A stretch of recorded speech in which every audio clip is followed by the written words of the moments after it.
اللهم صل على سيدنا محمد النبي الأمي بسم اللہ الرحمن الرحیم نحمدہ و نصلی علی رسولہ الکریم اما بعد. عزیز دوستوں اور میری محترم بہنوں، ہمارے آج کی سیریز پیارے نبی صلی اللہ علیہ وسلم کی پیاری زندگی میں آپ سب کو ایک بار پھر خوش آمدید. اس سے پہلے ہم یہاں تک پڑھ چکے اور سن چکے تھے کہ رسول اللہ صلی اللہ علیہ وسلم پر پہلی وحی نازل ہوئی، اور پہلی وحی نازل ہونے پر کیسے عجیب انوارات آپ پر آئے اور کیسے مختلف واقعات اور حالات تبدیل ہوتے گئے، اور ہمارے پیارے نبی صلی اللہ علیہ وسلم کس حالت میں حضرت خدیجہ رضی اللہ تعالیٰ عنہ کے پاس آئے، اور آگے حضرت ورقہ بن نوفل نے کیا پیشن گوئی فرمائی، اور رسول اللہ صلی اللہ علیہ وسلم کی نبوت اور نبوت کے بعد آنے والے حالات کی طرف اشارہ کیا کہ جب آپ نبوت کا اعلان کریں گے تو ساری قوم آپ کی مخالفت کرے گی. رسول اللہ صلی اللہ علیہ وسلم کو اس بات سے بڑی سخت حیرانی ہوئی تھی. پھر ہم نے پڑھا کہ کچھ مدت وحی رکی رہی، جس کو فترۃ الوحی کی مدت کہا جاتا ہے. اس کے بعد دوسری وحی نازل ہوئی جس میں رسول اللہ صلی اللہ علیہ وسلم کو دعوت کا کہا گیا، اور دعوت کا حکم آیا سورہ مدثر کی پہلی آیات سے. آپ نے خفیہ دعوت دینا شروع کی. اس خفیہ دعوت کے نتیجے میں صحابہ کرام کی ایک تھوڑی سی تعداد اسلام لائی، اور یہ بڑے اولو العزم، بڑی ہمت والے اور سب سے زیادہ درجے والے صحابہ تھے. ان 3 سالوں میں اسلام لانے والے صحابہ کی تعداد 40 سے زیادہ نہیں ہوئی، کیونکہ دعوت خفیہ تھی، اور ظاہر خفیہ کام کے وہ نتائج نہیں ہو سکتے جو اعلانیہ کام کے ہوتے ہیں. لیکن حکمت اسی میں تھی کہ تدریج سے چلا جائے اور شروع میں دعوت کو آہستہ آہستہ چلا جائے، کیونکہ آپ کو معلوم ہے اللہ تعالیٰ کی سنت یہ ہے کہ ہر کام کو اسٹیپ بائی اسٹیپ کیا جائے. کسی کام کو فوراً اور اچانک کر دینا اور اچانک اس کے آخری حد کو پہنچ جانا، یہ اللہ تعالیٰ کی سنت کے بھی خلاف ہے اور ہمارے پیارے نبی صلی اللہ علیہ وسلم کے طریقے کے بھی خلاف ہے. لہٰذا اسی تدریج کی حکمت عملی پر چلتے ہوئے رسول اللہ صلی اللہ علیہ وسلم نے 3 سال دعوت خفیہ دی. آج جو ہمارا سبق ہے اس میں مکی زندگی کا تیسرا دور اور رسول اللہ کی دعوت کے مرحلے کا دوسرا مرحلہ شروع ہوگا، یعنی اسلام کی اعلانیہ دعوت. پہلے ہم یہ پڑھیں گے کہ اسلام کی اعلانیہ دعوت کا حکم آ گیا، اور اس کے بعد اس اعلانیہ دعوت کے نتیجے میں کیسی کیسی مشکلات آنے لگیں، اور پھر کفار نے ہمارے پیارے نبی صلی اللہ علیہ وسلم کی دعوت کو روکنے کے لیے کیا کیا حربے، کیا طریقے، کیا ہتھ کنڈے اپنائے. اور یہ طریقے اور حربے جو کفار نے رسول اللہ صلی اللہ علیہ وسلم کے دعوت کو اور دین اسلام کو روکنے کے لیے اپنائے، اس کے مقابلے میں رسول اللہ نے کیا کیا. اور ہمارے درس کی امتیازی خصوصیت کہ آج کے دور میں وہ طریقے جو کافروں نے اسلام کو روکنے کے لیے اس زمانے میں اپنائے تھے، آج کے دور میں وہ طریقے کس طرح اپنائے جا رہے ہیں، وہ ہتھ کنڈے کس طرح آزمائے جا رہے ہیں. ہم اپنی بات شروع کرتے ہیں. دعا فرمائے اللہ تعالیٰ مجھے سچ بات کہنے کی، صحیح بات کہنے کی، اور ہم سب کو اس پر عمل کرنے کی توفیق عطا فرمائے. ایک مرتبہ محبت سے درود شریف پڑھ لیجئے. اللہم صلی علی محمد وعلی آل محمد کما صلیت علی ابراہیم وعلی آل ابراہیم انک حمید مجید. اللہم بارک علی محمد وعلی آل محمد کما بارکت علی ابراہیم وعلی آل ابراہیم انک حمید مجید. دعوت کا کھلم کھلا اظہار. 3 سال جب ہو گئے اور آپ صلی اللہ علیہ وسلم دارالارقم ابن ابی الارقم ایک صحابی کا گھر تھا جس میں آپ چھپ کر دعوت دیا کرتے تھے، چھپ کر اذان ہوتی، چھپ کر نمازیں پڑھی جاتی، اور جس آدمی کے بارے میں خیال ہوتا کہ یہ ہمارا اپنا آدمی ہے، صحابہ اس کو آرام سے چھپ کر لاتے، دارالارقم میں جا کر دعوت دیا کرتے. اسی اثناء میں اللہ تعالیٰ نے سورہ حجر کی آیت نمبر 94 نازل فرمائی. اعوذ باللہ من الشیطان الرجیم فاصدع بما تؤمر واعرض عن المشرکین. اے میرے نبی صلی اللہ علیہ وسلم، دین کی بات کو کھول کر بیان کر دیجئے، فاصدع بما تؤمر، اور مشرکین سے اعراض کیجئے. یعنی اس کے نتیجے میں دین کی دعوت کو کھول کر بیان کرنے کے نتیجے میں مشرکین جو آپ کو تکلیفیں دیں، آپ کی مخالفت کریں، آپ ان سے اعراض کیجئے، ان کی طرف توجہ نہ کیجئے. آپ دین کی بات کہی جائے، آپ دین کی بات کہتے چلے جائیے. جب یہ آیت نازل ہوئی تو رسول اللہ صلی اللہ علیہ وسلم کوہ صفا پر تشریف لے گئے، جو صفا مروہ آج ہے اس کی جو پہاڑی ہے، اور آپ نے چادر ہلا کر سب لوگوں کو بلایا. سارے لوگ آ گئے. اس زمانے میں طریقہ تھا کہ کسی کو بلانا ہو تو یہ طریقہ تھا کہ اونچے پہاڑ پر چڑھ کر چادر ہلا دی جائے، سب کو بلا لیا جائے۔ چنانچہ آپ گئے، سب نے دیکھا کہ آج وہ صادق امین ہمیں بلا رہے ہیں، جنہوں نے کبھی اپنے کام کے لیے ہمیں نہیں بلایا، ہمیشہ ہمارے کام کے لیے ہی آگے آئے ہیں، آج یہ ہمیں بلا رہے ہیں، ضرور کوئی اہم بات ہوگی، ہمارے ہی مطلب کی بات ہوگی۔ ہر قبیلے نے اپنا ایک آدمی بھیج دیا۔ بنو ہاشم نے ابو لہب کو بھیجا۔ وہ آئے تو رسول اللہ صلی اللہ علیہ وسلم نے پہلے ایک تمہید باندھی۔ آپ نے کہا دیکھو میری قوم والوں، مکے والوں، مجھے یہ بتاؤ کہ میں 40 سال تم میں رہا ہوں، تم نے مجھے کیسا پایا؟ تو سب نے کہا، بیک زبان کہا، ما وجدنا فیک الا صدقا، ہم نے آپ کے اندر سچ کے علاوہ کچھ نہیں پایا۔ پھر آپ نے فرمایا کہ اگر میں یہ کہوں کہ اس پہاڑ کے پیچھے ایک بہت زبردست لشکر جرار تم پر حملہ کرنے آ رہا ہے، تم میری بات مانو گے؟ انہوں نے دیکھا نظر تو کوئی نہیں آ رہا، دھول بھی نہیں اڑی، انہوں نے کہا اگر آپ کہیں گے تو ہم مانیں گے، ہماری آنکھیں جھوٹ بول سکتی ہیں، آپ کی زبان جھوٹ نہیں بول سکتی۔ یعنی اتنی اہمیت رسول اللہ کی ان کے دلوں میں، اور اتنی عزت، اتنا مرتبہ تھا، اور یہ مرتبہ آپ نے 40 سال بنایا تھا۔ اور آپ صلی اللہ علیہ وسلم کو اللہ نبوت 40 سال بعد دے بھی اسی لیے رہے تھے کہ آپ قوم میں اپنا ایک مرتبہ اور سٹیٹس بنا چکے ہوں۔ لہٰذا داعی کے لیے ضروری ہے کہ وہ قوم میں اپنا ایک مرتبہ اور سٹیٹس بنا لے، اس کے بعد لوگوں کو دین کی دعوت دیا کرے۔ جب آپ نے کہا کہ لوگوں اب میں تمہیں کہہ رہا ہوں، قولوا لا الہ الا اللہ تفلحوا، لا الہ کہہ دو کامیاب ہو جاؤ گے۔ یہ نہیں کہا کہ لا الہ کہو جنت میں جاؤ گے، نہیں، لا الہ کہہ دو کامیاب ہو جاؤ گے، دنیا میں بھی کامیاب، آخرت میں بھی کامیاب۔ اب ہم اجمی، ہم لا الہ کا معنی نہیں سمجھتے، عرب لا الہ کا معنی سمجھتے تھے کہ لا الہ کا معنی یہ ہے کہ اللہ کے سوا کوئی معبود نہیں۔ تو یہ لا کی جو تلوار ہے یہ ہمارے بتوں پر بھی چل گئی، ہماری خواہشات پر بھی چل گئی، ہماری رسومات پر بھی چل گئی، ہماری حرام چیزوں پر بھی چل گئی، ہمارے غلط طریقوں پر بھی چل گئی۔ سارے طریقے ختم ہو گئے، سارے فیصلے ختم ہو گئے، ساری عزتیں اور منصب ختم ہو گئے، ایک عزت اور منصب اللہ کا رہ گیا۔ وہ اس بات کو سمجھ گئے تھے کہ ہمارے آباء و اجداد کے سارے غلط طریقوں پر پانی پھر گیا اور اس تلوار نے کاٹ لگا دی، اس لیے فوراً مخالف ہو گئے کہ وہ اپنی رسومات کو اور اپنے غلط دین کو چھوڑنے کے لیے ایک دم تیار نہیں تھے۔ اور پہلا پتھر جو مارا ہے وہ آپ کے چچا نے مارا ہے، پہلا پتھر چچا نے مارا ہے، اور ابو لہب نے پتھر مارا اور کہا تبا لک سائر اليوم لہذا جمعتنا، نعوذ باللہ، تیرا ستیہ ناس ہو، تو نے اس لیے ہمیں جمع کیا ہے۔ تو اللہ تعالیٰ کو وہ لفظ اتنا برا لگا کہ اللہ تعالیٰ نے قرآن نازل کر دیا۔ اس نے کہا تھا تبا لک، تو اللہ نے فرمایا تبت یدا ابی لہب وتب، میرے نبی برباد نہیں ہوئے، میرے نبی تو آباد رہیں گے، آپ کی نسلیں اور آپ کا دین قیامت تک رہے گا۔ تبت یدا ابی لہب، ابو لہب کے ہاتھ پاؤں ٹوٹ گئے، تبت یدا ابی لہب، ابو لہب کے ہاتھ پاؤں ٹوٹ جائیں، وتب، اور وہ خود تباہ و برباد ہو گیا۔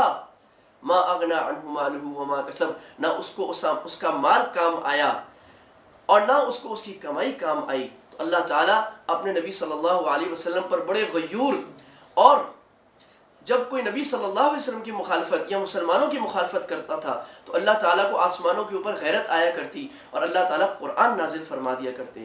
یہیں سے اب ناظرین آپ دیکھیں گے کہ قرآن کو سمجھنے کے لیے سیرت کو سمجھنا کتنا ضروری ہے، کہ قرآن میں جو آیات نازل ہوئی ہیں ان کا کوئی نہ کوئی پس منظر، کوئی شان نزول ہوتا ہے، اور وہ تفصیلی شان نزول سیرت کو پڑھے بغیر سمجھ نہیں آ سکتا۔ لہٰذا قرآن کے علوم میں ایک علم سیرت بھی ہے، رسول اللہ کی زندگی بھی ہے، اس کو پڑھے بغیر قرآن کی آیت کا صحیح مقصد، صحیح مفہوم سمجھنا بہت مشکل ہے۔ اس کے بعد دعوت کا دوسرا مرحلہ آیا، سورہ شعراء کی آیت نمبر 214 نازل ہوئی، اور اللہ نے فرمایا وَأَنذِرْ عَشِيرَتَكَ الْأَقْرَبِينَ، میرے نبی اپنے قریبی رشتہ داروں کو ڈرائیے۔ تو آپ نے اپنے قریبی خاندان بنو ہاشم اور بنو عبد المطلب کو جمع کیا اور باقاعدہ دعوت دی، خوش کام نہیں کیا، باقاعدہ دعوت کی، کھانا کھلایا، اور اس کے بعد آپ صلی اللہ علیہ وسلم نے ان کو دعوت دی اور آپ نے فرمایا دیکھو تم میرا قبیلہ ہو، تم میرا دل اور جگر ہو، اگر میں ساری دنیا سے جھوٹ بولوں کم از کم تم سے جھوٹ نہیں بولوں گا۔ میں تمہیں کہہ رہا ہوں اگر تم دین پر آ جاؤ، سارے عرب کے سردار بن جاؤ گے۔ تو پھر ابو لہب بولا اور اس نے کہا اس کے ہاتھ پکڑ لو اس سے پہلے کہ سارے عرب اس کے گرد جمع ہو جائیں۔ تو ابو طالب نے رسول اللہ صلی اللہ علیہ وسلم کی حمایت میں آواز اٹھائی، لیکن آپ کی دعوت کا وہ اثر نہیں ہو سکا لوگوں پہ جو ہونا چاہیے تھا، کیونکہ مخالفت اٹھ گئی اور اعتراضات شروع ہو گئے۔ آپ صلی اللہ علیہ وسلم چلے گئے اور یہ مجلس ختم ہو گئی۔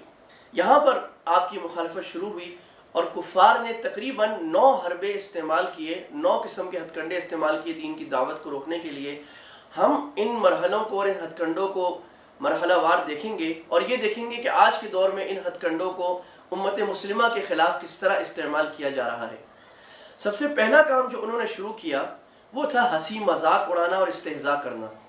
چنانچہ جب رسول اللہ صلی اللہ علیہ وسلم گزر رہے ہوتے تو وہ کہتے تھے ہاذ ابن ابی کبشہ، یہ دیکھو ابن ابی کبشہ ابو کبشہ کا بیٹا، وہ کہتے یہ دیکھو ابو کبشہ کا بیٹا یہ ہمیں آسمان کی خبریں سناتا ہے، اور آپ کی نسبت اب آپ کے حقیقی باپ عبداللہ کی طرف نہیں کرتے، ابو کبشہ کی طرف کرتے۔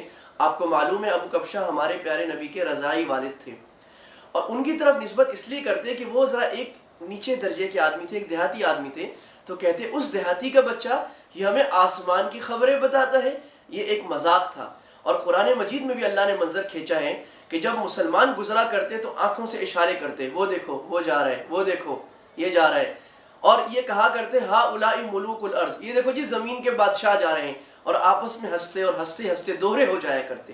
دوسرا حربہ جو انہوں نے استعمال کیا وہ یہ تھا کہ آپ صلی اللہ علیہ وسلم کا دفاع کرنے والے جناب ابو طالب کو آپ کی حمایت سے روکا۔ آپ جانتے ہیں قبائلی نظام تھا، اور قبائلی نظام میں سرداری کی اہمیت تھی۔ کسی قبیلے کا سردار یا کوئی قبیلہ اگر کسی آدمی کو اپنی حمایت میں لے لیتا، اور اگر دوسرے قبیلے والے اس آدمی کو کوئی عزت پہنچانا چاہتے، کوئی تکلیف پہنچاتے، تو وہ حمایت کرنے والا قبیلہ یہ سمجھتا کہ انہوں نے ہمارے سے جنگ کی ہے، اور کوئی آدمی اس پر راضی نہیں ہوتا کہ پورے کسی قبیلے سے جنگ کر سکے۔ لہذا جب ابو طالب نے آپ کو اپنی حمایت میں لے لیا تو اس کا معنی یہ ہوا کہ آپ کا پورا خاندان بنو ہاشم اور بنو عبد المطلب آپ کی حمایت کر رہا ہے۔ اب اگر کوئی رسول اللہ کو تکلیف دے گا تو اس کا معنی یہ ہے کہ وہ پورے قبیلہ بنو ہاشم سے اعلان جنگ کرے گا، اور اس پر فی الحال وہ تیار نہیں تھے۔ چنانچہ انہوں نے یہ کوشش کی کہ ابو طالب کو کسی طرح آپ کی حمایت سے روک لیں۔ وہ ایک دفعہ ابو طالب کے پاس آئے کہ اپنے بھتیجے کو روک لیں، ہم سے برداشت نہیں ہو رہا، کم از کم اس کو یہ کہا کریں کہ ہمارے معبودوں کو گالیاں نہ دیں، کیونکہ رسول اللہ جب کہتے تھے کہ تمہارے جو معبودان باطلہ ہیں، یہ جو بت ہیں، یہ جن بزرگوں کی تم پوجا کرتے ہو، یہ مکھی نہیں بنا سکتے، مچھر نہیں اڑا سکتے، ان کے ہاتھ میں اپنا نفع نقصان نہیں ہے، یہ کچھ نہیں کر سکتے، سب کرنے والا اللہ ہے، اور جو کرتا ہے اللہ ہے، فیصلہ اللہ کا چلتا ہے، تقدیر اللہ کی چلتی ہے، بیٹے اللہ پیدا کرتا ہے، کھیتیوں کو اللہ تعالیٰ ہرا بھرا کرتا ہے، سب کرنے والا اللہ ہے، مخلوق کے ہاتھ میں کوئی اختیار نہیں ہے۔ نبی، ولی، پیر، بت، سورج، چاند، ستارے، حجر، شجر، یہ سب اللہ کی مخلوق ہیں، اللہ نے ان کے ہاتھ میں کوئی اختیار نہیں دیا۔ تو وہ یہ کہتے تھے کہ ہمارے معبودوں کو گالیاں دے رہے ہیں۔ تو جب ابو طالب کے پاس وہ ایک دفعہ آئے، دو دفعہ آئے، تین دفعہ آئے، تو ابو طالب بھی پریشان ہو گئے، اور رسول اللہ صلی اللہ علیہ وسلم کے پاس بڑی پریشانی کی حالت میں آئے اور کہا کہ میرے بھتیجے میرا کچھ خیال کرو، دیکھو تم اتنی سخت باتیں نہیں کیا کرو، اور مشرکین پر اور ان کے معبودان باطلہ پر اور شرک پر اتنا سخت رد نہیں کیا کرو۔ تو رسول اللہ صلی اللہ علیہ وسلم نے آپ خاموش رہ کر سنتے رہے۔ جب جناب ابو طالب کی بات پوری ہو گئی تو آپ نے فرمایا چچا جان آپ کی بات پوری ہو گئی؟ تو ابو طالب نے کہا ہاں میری بات پوری ہو گئی۔ تو آپ نے فرمایا اب میری سنیے، اور کہا چچا جان لو وضع الشمس عن یمینی والقمر عن شمالی، اگر یہ کافر سارے مکہ والے سورج اٹھا کر میرے دائیں ہاتھ میں رکھیں اور چاند کو اٹھا کر میرے بائیں ہاتھ میں رکھیں اور مجھ سے یہ مطالبہ کریں کہ دین کی دعوت کو چھوڑ دو، تو میں اس دین کی دعوت کو نہیں چھوڑوں گا یہاں تک کہ اللہ اس دین کو غالب کر دے یا میری موت آ جائے۔ جب ابو طالب نے آپ کا عزم مصمم دیکھا تو ایک مرتبہ تو خاموش ہو گئے، اور پھر ہمارے نبی صلی اللہ علیہ وسلم نے پیٹھ پھیری اور آپ روتے ہوئے چلے گئے۔ روتے ہوئے اس لیے گئے کہ دل کو غم تو تھا کہ میرے ایک ہی حمایتی تھے میرے چچا، وہ بھی آج میری حمایت چھوڑ رہے ہیں۔ تو پھر ابو طالب نے واپس بلایا، کہا بھتیجے ادھر آؤ۔ رسول اللہ صلی اللہ علیہ وسلم واپس گئے، کہا آج کے بعد جو کہنا ہے کہتے رہو، میں تمہیں ان کے حوالے کبھی بھی نہیں کروں گا۔ یہ دوسرا حربہ تھا جو کافروں نے اپنایا تھا، اور یہ پورا ہو گیا۔ ہمارے آج کے لیکچر کے جو واقعات تھے وہ پورے ہو گئے۔ اب ہم دیکھتے ہیں کہ ان واقعات سے کیا نتائج اور ہماری زندگی میں کیا عملی صورت ہمیں ملتی ہے۔ سب سے پہلے ہم یہ دیکھتے ہیں کہ رسول اللہ صلی اللہ علیہ وسلم نے اعلانیہ دعوت کا آغاز کیا، اور سب سے پہلے اپنے قبیلے اور اپنی قوم سے کیا۔